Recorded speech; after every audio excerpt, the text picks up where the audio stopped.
ఈ reel views కోసమో content కోసమో చేసింది కదా. This is completely based out of my curiosity. ఇది ఒక రాయి గురించి నువ్వు విన్న నిజమే. ఇది ఒక రాయి. బేసిక్గా చెప్పాలంటే ఇది ఒక శిలాఫలకం. ఇది నార్మల్గా నీకు టెంపుల్స్ దగ్గర కనిపించేది కాదు. ఇది ఒక నదిలో మునిగిపోయి ఇదేంటిదంటే ఈ శిలాఫలకం ఏదన్నా గుడి పక్కనో లేదన్నా పంచాయతీ ఆఫీస్ పక్కనో పాడుబాటు ఇల్లు పక్కన ఉంటే నేను పెద్దగా పట్టించుకునేవాడిని కాదు. బట్ ఇది వచ్చేసి ఒక ఎండిపోయిన నదిలో కనిపించింది నాకు. ఇది అంత ఇంట్రెస్టింగ్గా దేనికి ఉంది అంటే దాని మీద ఉన్న ఇన్స్క్రిప్షన్ వల్ల నాకు చాలా ఇంట్రెస్టింగ్ అనిపించింది. మీకు చూపిస్తా చూడండి ఒకసారి. ఇదే నేను చెప్పిన శిలాఫలకం. పెద్దగా ఏం తెలియట్లేదు కదా. ఇప్పుడు చూడండి ఒకసారి కరెక్ట్గా అబ్జర్వ్ చేస్తే దీని మీద ఉన్న ప్రతి లెటర్ ఒక బీజాక్షరం. అండ్ అది నార్మల్గా రాలేదు.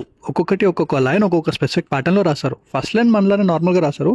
But first column and last column ఏవైతే ఉన్నాయో అవి నిలువుగా రాశారు. చూడగా ఫస్ట్ లైన్ ఒకటే కాదు, మిగతా మిడిల్లో కూడా ఈ నిలువు అక్షరాలు రాశారు. అండ్ నాకు తెలిసి కింద పార్ట్ లాస్ట్ లైన్స్ లేవు, కానీ ఐ ఫీల్ లైక్ లాస్ట్లో కూడా అది ఉల్టా రాసి ఉంటారు. మనం రాసేదానికి మోర్ లైక్ ఏదో 4 దిక్కుల్ని కవర్ చేసినట్టు 4 సైడ్స్ రాశారు.